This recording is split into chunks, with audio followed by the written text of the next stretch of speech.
الحمد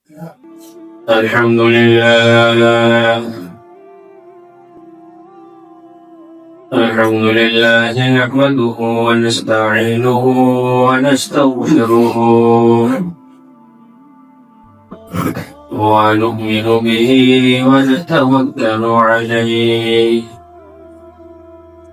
ونعوذ بالله من شرور أنفسنا ومن سيئات أعمالنا من يهد الله فلا مضل له ومن يضلله فلا هادي له وأشهد أن لا إله إلا الله وحده لا شريك له وأشهد أن سيدنا وسندنا ونبينا وشفيعنا وحبيبنا ومولانا محمد أرسله بالحق بشيرا ونذيرا وداعيا إلى الله بإذنه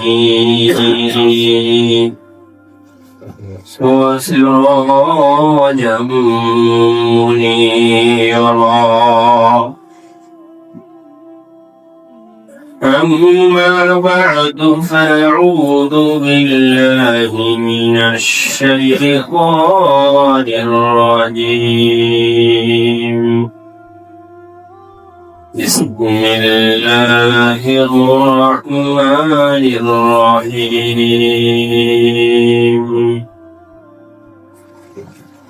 ويؤثرون على أنفسهم ولو كان بهم خصاصة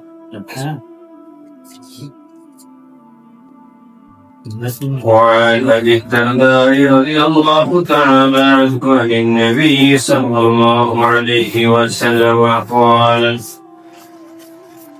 ألا أخبركم بأفضل من درجة الصيام والصلاة والصدقة قالوا بلى قال إصلاح ذات البين وفساد ذات البين الحالقة رواه أبو داود صدق الله مولانا العظيم وصدق رسوله النبي الكريم ونحن على ذلك من الشاهدين والشاكرين والحمد لله رب العالمين اللهم صل على محمد وعلى آل محمد كما صليت على إبراهيم وعلى آل إبراهيم إنك حميد مجيد اللهم بارك على محمد وعلى آل محمد كما باركت على إبراهيم وعلى آل إبراهيم إنك حميد مجيد الحمد لله আল্লাহ পাকের দরবারে লাখ কোটি শুকরিয়া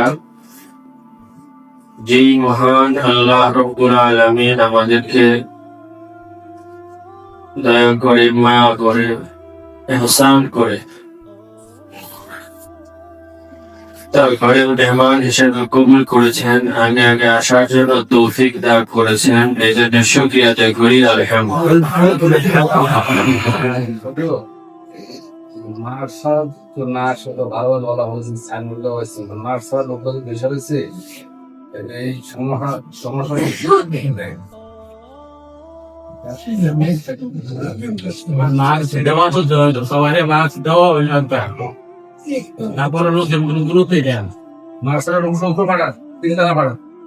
কি মনে করে এত আসলে বারবার বলা হইতেছে আমরা যারা আসতেছি তারা বিষয়টা খেয়াল করব।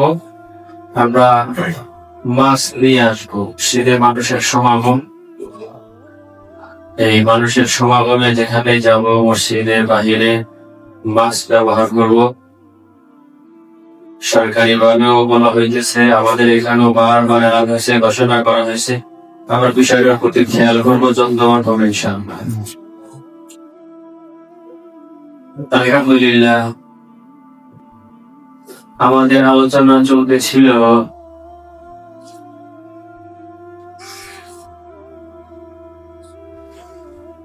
আমাদের পারিবারিক জীবন, সামাজিক জীবন কিভাবে আমরা সুন্দরভাবে কাটাইতে পারি, মেল মহব্বত কিভাবে হবে পারিবারিক জীবনে, সামাজিক জীবনে,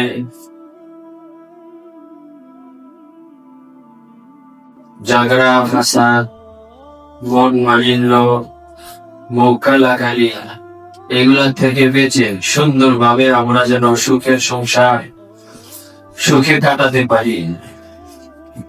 বর্তমান জামানায় পারিবারিক জীবনে, মানুষের সামাজিক জীবনে অশান্তির কারণ কেন, অশান্তি কি করলে সুখ আসবে, এই বিষয়গুলো নিয়ে আমরা আলোচনা করব ইচ্ছা করেছিলাম।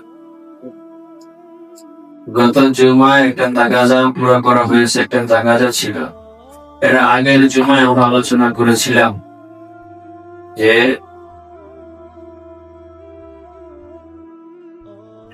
যদি দুইজনের মাঝে কোনো ঝগড়া হয়ে যায়, কথা কাটাকাটি হয়ে যায়, যে কোনো ভাবেই হোক, যে কোনো পর্যায়েরই হোক, হাদিসের মধ্যে আল্লাহ নবী সাল্লাল্লাহু আলাইহি ওয়াসাল্লাম এইটাকে মিটানোর চেষ্টা করবে, তাও মর্তবা কত বড়, ওই জন্য আলোচনা করা হয়েছে। আর আমরা যদি সচেষ্ট থাকি যে এই ধরনের ঝগড়া, মনোমালিন্য পরিস্থিতি বা পরিবেশে আসবে না, তাহলে তাদের মর্তবা, তাদের মর্যাদা তো আরো বেশি হবে। ওই জুমায় বলা হয়েছিল যে আমার পরিবারে শান্তি আসার জন্য সকলেই ঐক্যমতে মিলে মহাব্বতে থাকার জন্য যেই শর্ত, আমাকে যে গুণগুলো আগে অর্জন করতে হবে, সেই গুণগুলো সম্পর্কে আলোচনা করা হবে। এবং নবী করিম সাল্লাল্লাহু আলাইহি ওয়াসাল্লাম খুব সুন্দর ভাবে এগুলো হেদায়েত করে গেছেন, আমাদেরকে দিক নির্দেশনা দিয়ে গেছেন। আমরা যদি ওই দিক নির্দেশনা গুলো মানি, দিক নির্দেশনা গুলো মোতাবেক চলার চেষ্টা করি, চলতে পারি, নিজের জীবনে সেগুলো বাস্তবায়ন করতে পারি, ইনশাআল্লাহ আমাদের সংসার সুখের হবে। বলেছিলাম যে দুইজনের মধ্যে ঝগড়া বিবাদ সৃষ্টি করার চেষ্টা করা, এমন কোন ভূমিকা পালন করা, আমার যে ভূমিকাটা দুইজনের মাঝে বিরোধ সৃষ্টি হওয়ার কি পায়, খোরাক পায়, এটা শয়তানের সবচেয়ে বেশি পছন্দনীয় কাজ। মুসলিম শরীফের রিওয়ায়াতে আসছে, হাদিসের কিতাবে আসছে, বলছিলাম যে শয়তানের যারা এরকম চেলা চামুন্ডা আছে, তাদেরকে নিয়ে একটা মজলিস হয়, সেখানে সবচাইতে বেশি খুশি হয় কোন শয়তানকে নিয়ে, যে বলে যে সুখে সংসার করতেছিল দুইজন স্বামী স্ত্রী, এদের মধ্যে আমি কি করেছি, একটা ঝগড়া, একটা বিষয় সামনে দাঁড় করে দিয়েছি, যে বিষয়টাকে কেন্দ্র করে তাদের মধ্যে এরকম ভাবে বিরোধ সৃষ্টি হয়ে গেছে, ঝগড়া সৃষ্টি হয়ে গেছে। এর আগে অনেক আমলের কথা বলে, একজন এসে বলে আমি নামাজ থেকে বিরত রাখছি, আর একজন এসে বলে রোজা থেকে বিরত রেখেছি, বলে ভালোই করছো। কিন্তু শয়তান তার এই শিষ্যটা যখন বলে দুইজনের মধ্যে বিভেদ সৃষ্টি করাতে পারছি, বলে সিংহাসন থেকে উঠে যায় তাকে গলায় জড়ায় ধরে, বুকে জড়ায় ধরে, বলে তুমি আমার আসল সাচ্চা অনুসারী। তাহলে আমাদের আরেকটা বিষয় যেটা আমি আপনাদের দৃষ্টি আকর্ষণ করতে চাচ্ছি, সেটা হলো আমার কোনো ভূমিকা, আমার কোনো নাড়াচাড়া, আমার কোনো কথাবার্তা, আমার কোনো অবস্থান যেন এমন না হয় যে যেটা দুইজনের মধ্যে ঝগড়া হওয়া বা রেশারেশি হওয়া বা দূরত্ব হওয়ার কারণ হতে পারে। এই জন্য অনেক মানুষের এমন অভ্যাস থাকে যে এখানকার কথা এখানকার লাগায়, এখানকার কথা এদিকে লাগায়, এটারটা সেটার সাথে লাগায়, এই যার কারণে দুইজনের মধ্যে কি হয়ে যায়, ঝগড়া হয়ে যায়, বিবাদ হয়ে যায়। এটা বড় মারাত্মক, এটা বড় মারাত্মক। দুনিয়ার মধ্যে শয়তানের যত শিষ্য ছড়ায় দিয়ে রাখছে, সবচেয়ে শয়তান বেশি খুশি হয় এই কাজটা করলে। কি বলেন? আমরা কি শয়তানকে খুশি করবো না আল্লাহকে খুশি করবো? খবরদার স্মরণ রাখতে হবে, আমার কোনো কথা, আমার কোনো ভূমিকা যেন এমন না হয়। এখন আসেন আমরা একটু আলোচনা করি কিভাবে আমাদের সংসার সুখের হবে, ঝগড়া মিটে যাবে, ঝগড়া থাকবে না, সংসারের মধ্যে মহব্বত মিলে মিশে আমরা এরকম ভাবে মহব্বত আর ভালোবাসায় চলতে পারবো। এর জন্য রাসূল সাল্লাল্লাহু আলাইহি সাল্লামের বিশেষ হেদায়েত তো আছে। এর আগে আমাদের মধ্যে যেই শর্তগুলো পাওয়া যেতে হবে, ওই শর্তগুলো জরুরি। এগুলো পাওয়া গেলে আশা করা যায় যে আমরা সুখের সংসার করতে পারবো, সুখে থাকতে পারবো। তার মধ্যে অন্যতম যেটাকে আল্লাহর বড় বুজুর্গ দরবেশ সাইয়্যিদুত তায়েফা হযরত হাজী ইমদাদুল্লাহ ফাহাজের বক্কি রাহমাতুল্লাহি আলাইহি নির্ধারণ করে গেছেন, এবং এটার জন্য সুরাহা এর পদ্ধতি কি হবে চিকিৎসা বলতে গেছে।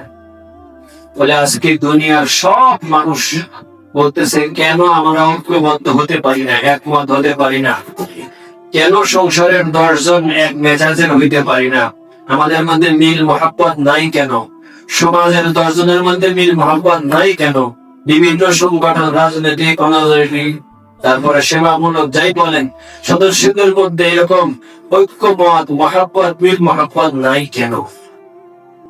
আজকে সব জায়গা থেকে এই আওয়াজ উঠতেছে যে একতা দরকার, মিল মহব্বত দরকার পরস্পরের, সবাই বলতেছে, কিন্তু আসতেছে না। কারণ কি?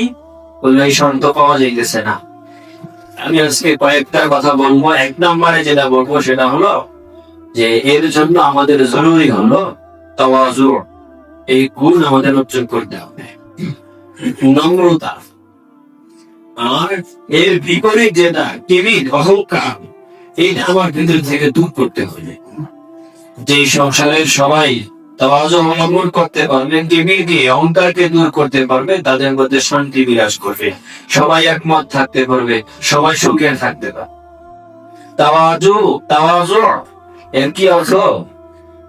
তাওয়াজু এর হাকিকত হলো যে আমি তো কিছুই না, আমি তো আল্লাহর একটা গোলাম, আল্লাহর একজন গোলাম।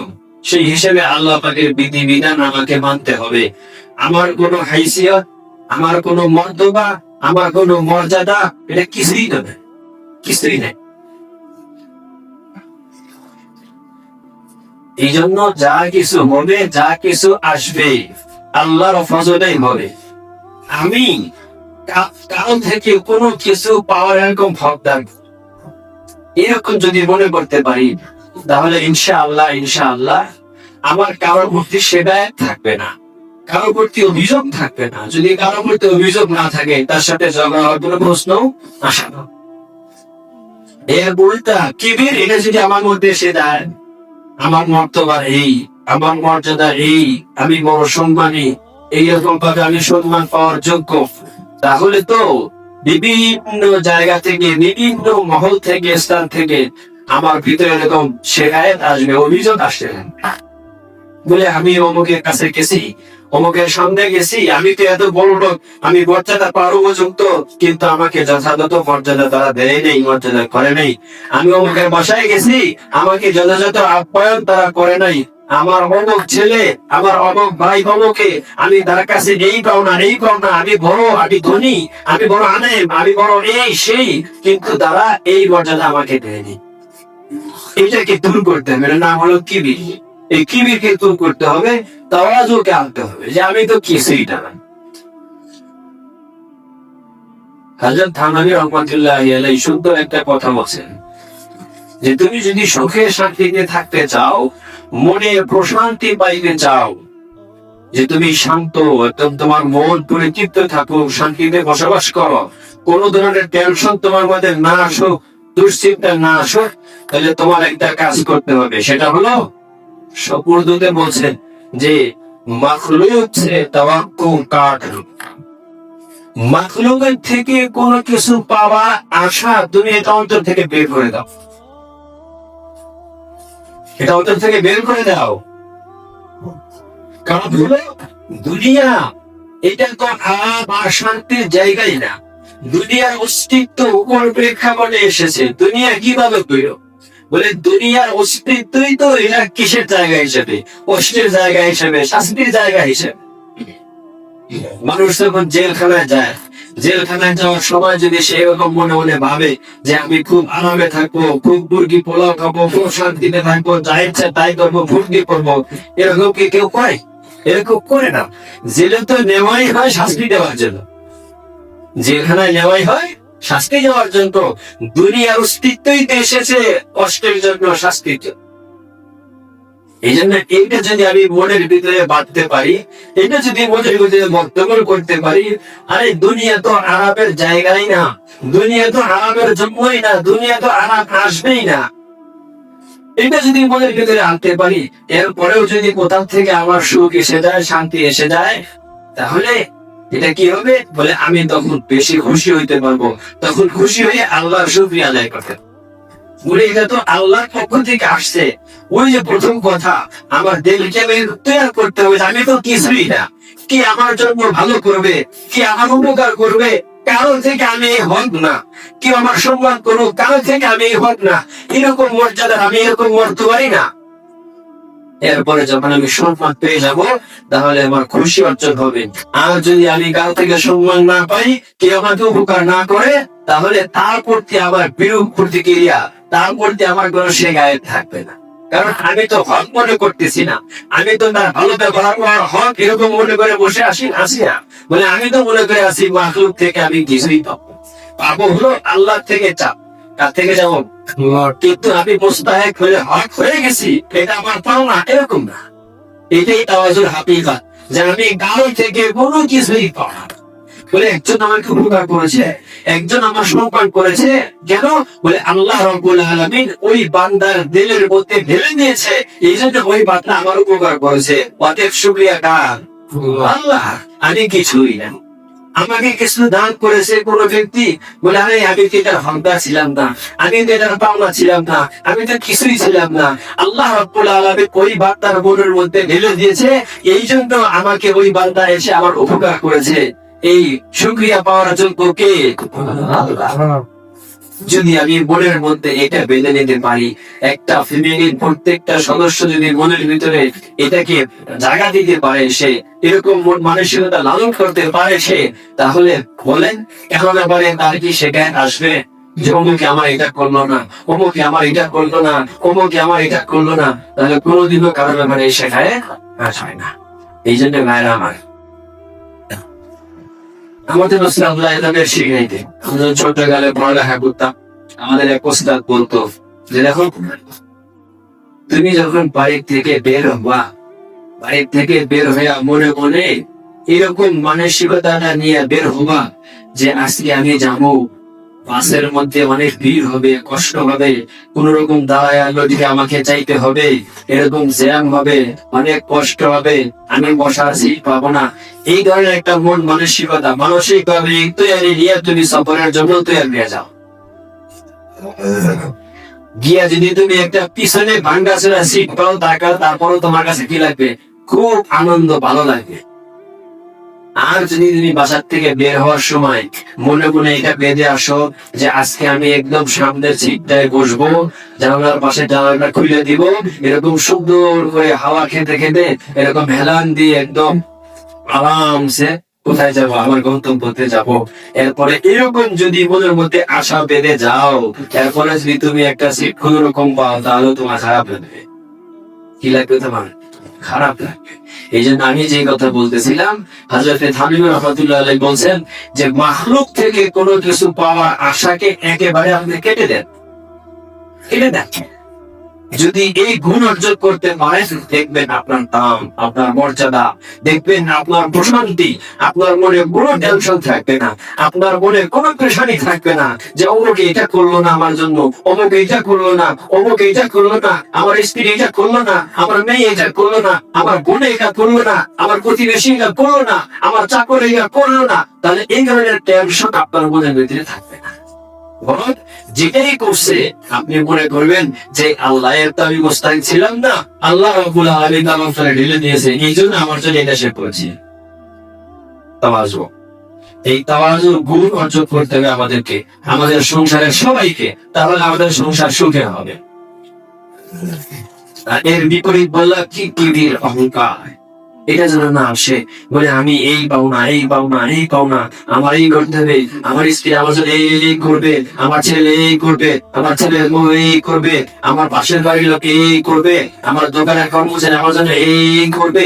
এগুলো যখন শুধু দিনের মধ্যে আশা বাড়তে থাকবে, আর এগুলো যখন না পাবে, তাহলে আপনার মন খারাপ লাগতে থাকবে। বিভিন্ন জনের বিরুদ্ধে শিকায়েত চলতে থাকবে। আর যখন তার বিরুদ্ধে আপনার দিলে শিকায়েত চলে আসবে, তার সাথে আপনার আচরণ খারাপ হইতে থাকবে, তার সাথে আপনার দূরত্ব সৃষ্টি হইতে থাকবে, তার সাথে আপনার মুআমালাটাও খারাপ হইতে থাকবে। হযরত থানভী রাহমাতুল্লাহ আলাইহি সুন্দর কথা বলছে।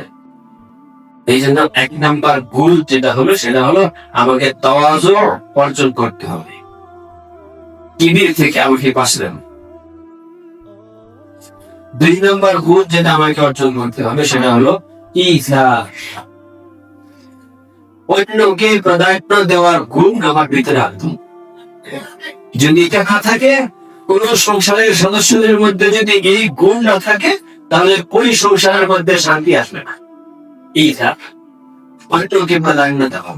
ঈসার অর্থ হলো অন্যকে প্রাধান্য দেওয়া, অর্থাৎ এই মনোভাব আপনি যদি তৈরি করতে পারেন, একটু কষ্ট হলে আমার হোক, আমার ভাই যেন একটু সুখ পায়, একটু ক্ষতি হলে হোক, আমার মুসলমান ভাইয়ের যেন উপকার হয়, আমার একটু ক্ষতি হলে হোক, অপর ভাই যেন, আমার যে ভাই বড় ভাই বা আমার যে ছোট ভাই আছে, তার যেন এরকম কল্যাণ।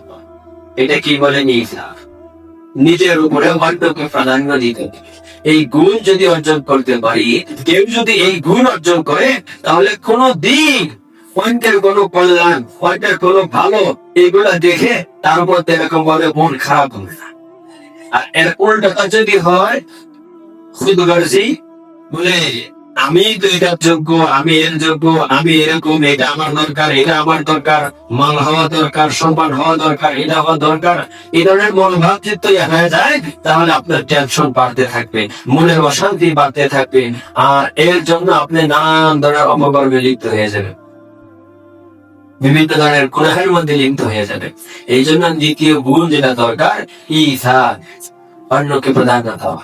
সাহাবায়ে কেরামের জীবন দেখেন, তাদের জীবন স্বর্ণযুগ এত সুখের কেন হয়েছে? দুনিয়া থেকে তারা জান্নাতের সুসংবাদ কেন পেয়েছে? তারা এই ধরনের তাওয়াজু তাদের মধ্যে ছিল, এই ধরনের ঈসার, অন্যকে প্রাধান্য দেওয়ার গুণ তাদের মধ্যে ছিল। আপনারা জানেন প্রসিদ্ধ ঘটনা, বলে জান যায় যায় অবস্থা, সেখানে পানি নিয়ে এসেছে, তার পানির দরকার, পানির অভাবে এখন যান চলে যাচ্ছে, যান বাঁচানোর জন্য একদম পানি সে পান করবে, কিন্তু যখন পাশের থেকে আওয়াজ আসছে, আর এক ভাই পানির কথা বলছে না, আমার আগে তার প্রয়োজন পুরা করো, আমার আগে তার প্রয়োজন পুরা করো। এরকম করে ঘুরে ঘুরে আবার প্রথম জনের কাছে আসছে।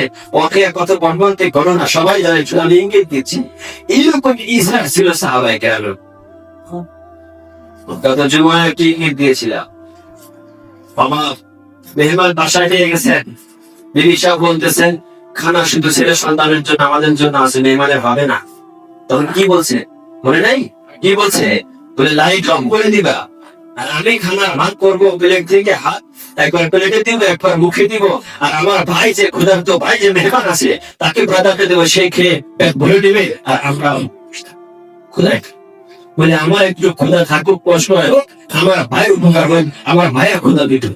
এটাই তো ঈশা, এটাই ঈশা। আমার একটু কষ্ট হয় হোক, আমার ভাইয়ের একটু আরাম হোক। সাহাবাইকেরা দুনিয়াবি ক্ষেত্রে তো এরকম প্রাধান্য দিতেন, দিনই কিন্তু অনেক ক্ষেত্রে দেখা গেছে এরকম প্রাধান্য দিতেন।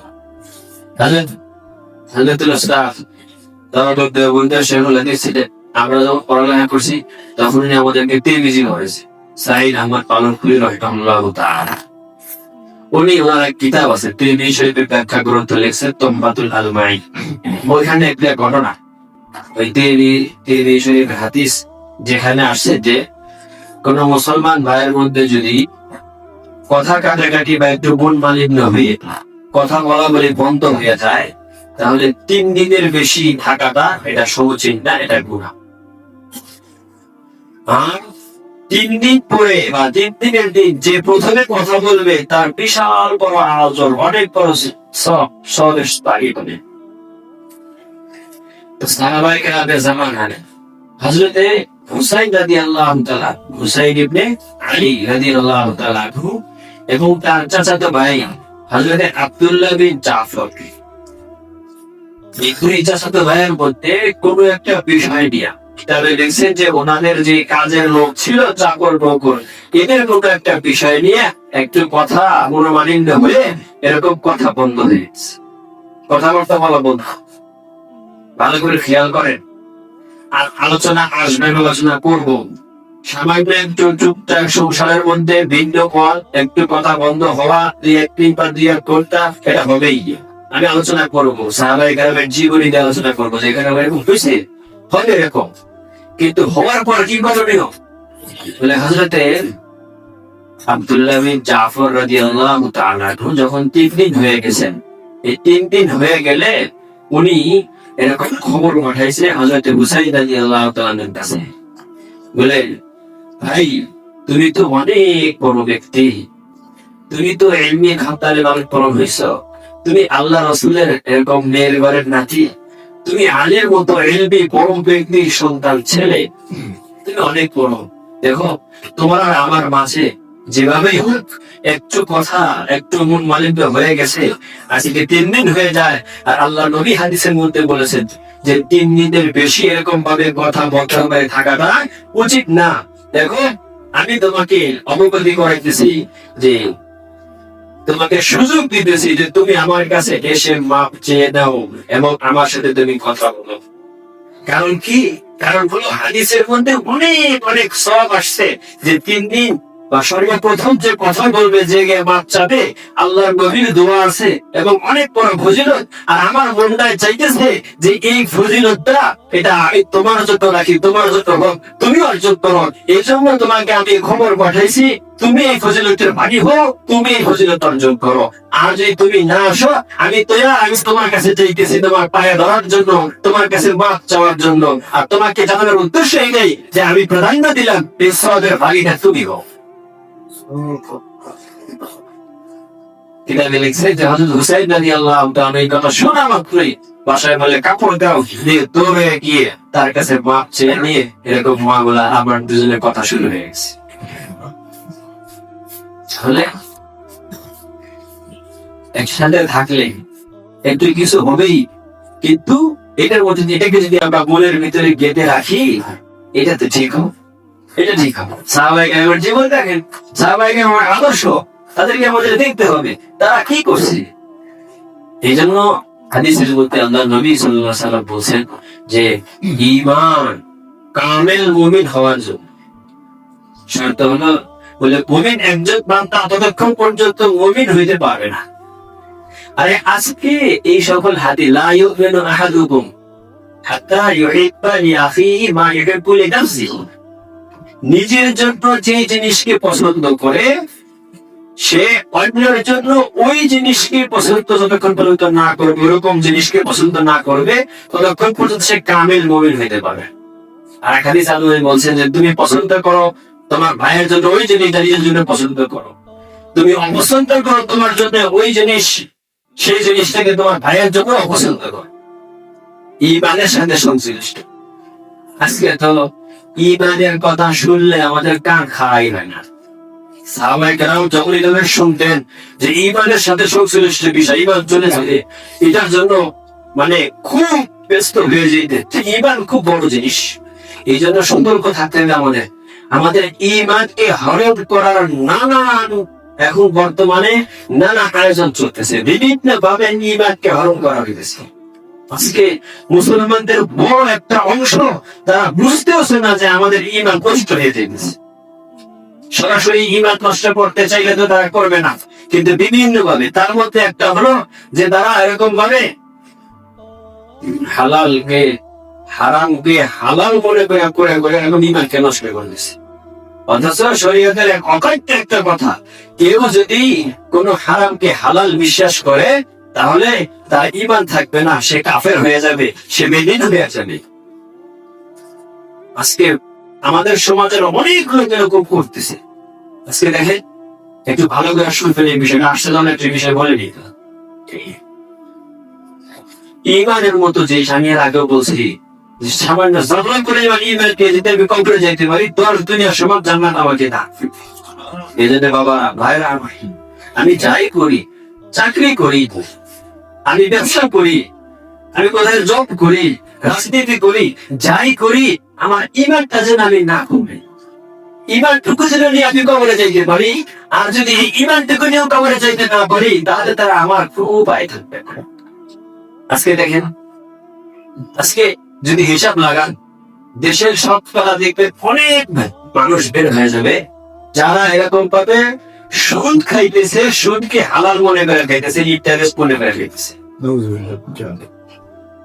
টাকা রেখে দিছে, কামার কি সোর্স, এটা একটা কামার সোর্স মনে করতেছে, বলতেছে যে আমি তো বৈধভাবে খাইতেছি, ব্যাংকে টাকা লাগছে, এর থেকে টাকা আসতেছে আর খাইতেছে। এরকম মানুষ বহুত পাইবে যেটা হালাল, এরকম হালাল মনে করতেছে, হালাল মনে করে খেয়েছে। বাবারা, আমরা কাজ করতে পারি না, গুনাহ থেকে বাঁচতে পারি না, এটা আমার কমতি, বাঁচতে হবে। কিন্তু হারামকে হালাল মনে করা, হারামকে হালাল বিশ্বাস করা, এটা একটা ইমান বিধ্বংসী আকীদা, ইমানকে নষ্ট করে দেয়। আজকের সমাজে গরিব মানুষ পাইবেন বলে একটা চাকরি করে, কি বলতেছে বলে বেতন হইল 60,000 টাকা, আর আরো ইনকাম আছে 60,000 টাকা বেশি। কি ইনকামাই বলেন? আউট ইনকামাই। এরা নাম দিয়েছে আউট ইনকামাই। এটা কি? ঘুষ।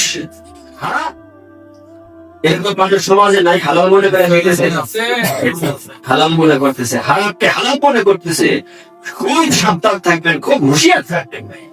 ইমানটা যেন আমার না গোয়া, ইমানটা যেন আমার না যায় কোন হারামকে হালাল মনে করে, কোন হারামকে হালাল বিশ্বাস করে যেন আমার ইমান নষ্ট না হয়। আজকে আল্লাহ ছাড়া অন্য কারো সিজদা করা, অন্য কারো উপাসনা করা, অন্য কারো সামনে সিজদা করা, এটা হালাল না হারাম? শিরক না ঈমান? শিরক।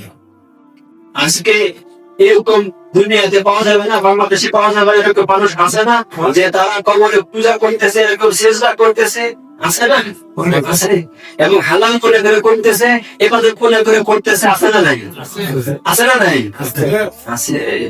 আবার এক শ্রেণীর লোক পাঞ্জাবি টুপি লাগাইয়া তৈরি হয়ে গেছে যে এটা আল্লাহকে পাওয়ার রাস্তা, এটা আল্লাহকে পাওয়ার কাজ, এটাকে বৈধ বন্ধুয়া দিয়া এরকম ভাবে হালাল বলে দিচ্ছে। আছে না নাই? আছে না নাই? বলতেছি আজকে বেপর্দা নারী গান কইতেছে পর্দাহীনতার সাথে, আবার গান বাজাইতেছে পর্দা করা ফরজ কোরআনের দ্বারা। কি এটা সাবেক সাবেক না? এই ধরনের মহিলা বাজনা করে গান করতেছে, আর ওরা এটাকে হালাল মনে করতেছে, কি মাঝে পারে না বলেন? এই গান শুনতেছে এবং ওইটাকে তারা এরকম ভাবে গলা বাইরেও বলতেছে যে এটা কি বলেন, এটা বলতেছে যে এটা দিনের কাজ, এটা হালাল কাজ। এই জন্য বলছি যে যেরকম নাকি নামাজের জন্য ওযু আছে, ওযু ভাঙার কারণ আছে, এটা আমরা জানি, জানতে হয়। নামাজ ভাঙার কারণ আছে, এটা আমরা জানি, জানতে হবে। ঈমান ভাঙার কারণ, নামাজের জন্য ঈমানও আছে, ঈমান ভাঙার কারণ আমাদের জানা থাকতে হবে। না হলে কোন দিকটা আমার ঈমান চলে গেছে, চলে যাবে, এটা আমার খবর হবে না। আজকে ইহুদি খ্রিস্টানদের চক্রান্ত নানান ভাবে আমাদের ঈমানকে হরণ করার জন্য, ঈমানকে নষ্ট করার চক্রান্ত চলতেছে। এই জন্য খবরদার খবরদার।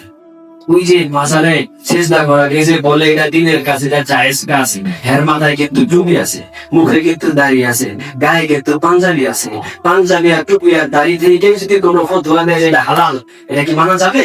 না, কোনোদিনও মানা যাবে না। এই জন্য সাবধান থাকতে হবে। আজকে আমাদের ইমান হরণ করার জন্য নানাবিধ এরকম ভাবে আমাদেরকে চেষ্টা করা হচ্ছে। আমাদের ইমান টুকু নিয়ে যেন আমরা কবরে যেতে পারি। আল্লাহ নবী বলছেন যে ইমান পাক্কা করা, ইমান নিয়ে কবরে কখন চাইতে পারবো? যখন ইমান পাকা পোক্ত হবে, পাক্কা হবে আমার ইমান, আমি কামের ইমানদার হব, তাহলে আমি ইমান নিয়ে কবরে চাইতে পারবো। আর যদি আমার ইমান নড়বড় হয়, তাহলে হালকা হালকা ফেতনা আসে, হালকা হালকা স্বার্থ আসে, এটাকে কেটে ভাইয়া আমি ইমান নিয়ে থাকতে পারি না, আমি ইমানি কথা বলতে পারি না, আমি ইমানের পক্ষে চাইতে পারি না। দাজ্জাল তো জান্নাত নিয়ে আসবে, দাজ্জাল তো জাহান্নাম নিয়ে আসবে, সব কিছু দেখাবে, দাজ্জালের সামনে আমি ইমানদারের পরিচয় কেমনে দিব? এই জন্য লা ইউমিনু আহাদুকুম, আল্লাহ নবী বলছেন যে ওই ব্যক্তি কামেল মুমিন হতে পারবে না যে নিজের জন্য যে জিনিসটাকে পছন্দ করে অন্যের জন্য ওরকম পছন্দ। এই জন্য ভাইরা আমি একসাথে চলবো, পরিবারে একসাথে চলবো, সমাজে একসাথে চলবো, সব সময় আমার মনে এটা থাকবে যে একটা বিষয় সামনে আসছে, এই বিষয়ে আমার জন্য ছেলেকে কল্যাণকর মনে করতেছি, সাথে সাথে আমার ভাইয়ের জন্য তাকে কল্যাণকর মনে করতে হবে। আমার পাচার একটা সুন্দর পন্থা, কি পন্থা বলে আমি বলবো, তখন আমি মনে মনে ভাববো যে আজকে আমার ওই ভাই এই জায়গায় আসছে, ওই জায়গায় যদি আমি যাইতাম আমার জন্য কি পছন্দ করতাম, তাহলে ওই ভাইয়ের জন্য আমি সেটা করবো, ওই ভাইয়ের জন্য আমি সেটা করবো। আর একটা ভাইয়ের ব্যাপারে আমার কিছু করণীয় আসছে, সেখানে আমি যদি ওই জায়গায় হইতাম আর অন্য যদি আমার জন্য করতো, কি করলে আগে কষ্ট পাইতাম, ওই কথাগুলোর থেকে, ওই বিষয়গুলোর থেকে আমাকে বেঁচে থাকতে হবে। লা ইউমিনু আহাদুকুম, তোমাদের মধ্যে কেউ ততক্ষণ পর্যন্ত কামেল মুমিন হতে পারবে না যতক্ষণ পর্যন্ত তার এই অবস্থা সৃষ্টি না হবে যে সে নিজের জন্য যে জিনিসটাকে পছন্দ করে, ভালো মনে করে, সে অন্যের জন্য ওই জিনিসটাকে সে পছন্দ করে। নিজের জন্য যে জিনিস খারাপ মনে করে, সে অন্যের জন্য ওই জিনিসটাকে খারাপ মনে করে। আমি চাই আমি বড় হই, আমি নেতা হই, আমি সম্মানী হই, কিন্তু অন্যায় কছু না। এটা কি আল্লাহ নবীর শিক্ষা? না, বলে আমি যেরকম সম্মানী হইতে চাই অন্যকে এরকম সম্মানিত বানাইতে চাই। অন্য যেন আমার কি হয়? সম্মানী হয়। সংসারের পরিবারের সবাই যদি এরকম হয়, বলে আমার জন্য এরকম ভাবে মুরগির রানটা দরকার, সে যদি এরকম বলে না এটা তো আমার ভাইয়ের জন্য দরকার, এই জিনিসটাকে আমি ভাইয়ের জন্য পছন্দ করি, আমি এটা ভাইকে দিয়ে দিই, ভালো রুমটা আমার জন্য দরকার, বলে না আমি একটু হিসাব করি, আমার মনে যদি এটা আসে যে আমার মন চাইতেছে এরকম ভাবে ভালো একটা ভাঙ্গা ঘর, ওই ঘরে যদি আমি যাইতাম, আমি থাকতাম, তাহলে তো আমার খারাপ লাগতো। অতএব পরিবারে যদি আমার ভাই যায় তা আমার ভাইয়ের তো খারাপ লাগবে, ওইটা আমি কেন আমার ভাইয়ের জন্য পছন্দ করি? অতএব ওটা আমি ঠিক করে দিই। কথা বুঝুন নাই? যদি এই গুণ অর্জন করতে পারি, ইনশাআল্লাহ ইনশাআল্লাহ আমাদের পরিবার, আমাদের সমাজ, আমাদের রাষ্ট্র সবকিছু ইচ্ছাটা সুখে হবে। আল্লাহ রাব্বুল আলামিন আমাদেরকে তিনটা গুণ বলা হলো। এক নম্বর বললাম তাওয়াজু, দুই নম্বর বললাম ইসার অন্যকে প্রাধান্য দেওয়া, আর তিন নম্বর বললাম যে আমি যে জিনিস পছন্দ করি, আমার কাছে ভালো লাগে, আমার ভাইয়ের জন্য, অন্যের জন্য ওটাকে আমি পছন্দ করব। যেই জিনিস আমার কাছে খারাপ লাগে অন্যের জন্য আমি ওটা করব না, অন্যের জন্য সেটাকে খারাপ করে করব। এই তিনটা কথা আজকে আমি বললাম। আল্লাহ রাব্বুল আলামিন আমাদের সকলকে এই গুণগুলো অর্জন করার তৌফিক দান করেন। যারা সুন্নাত পড়েনি সুন্নাত পড়েন।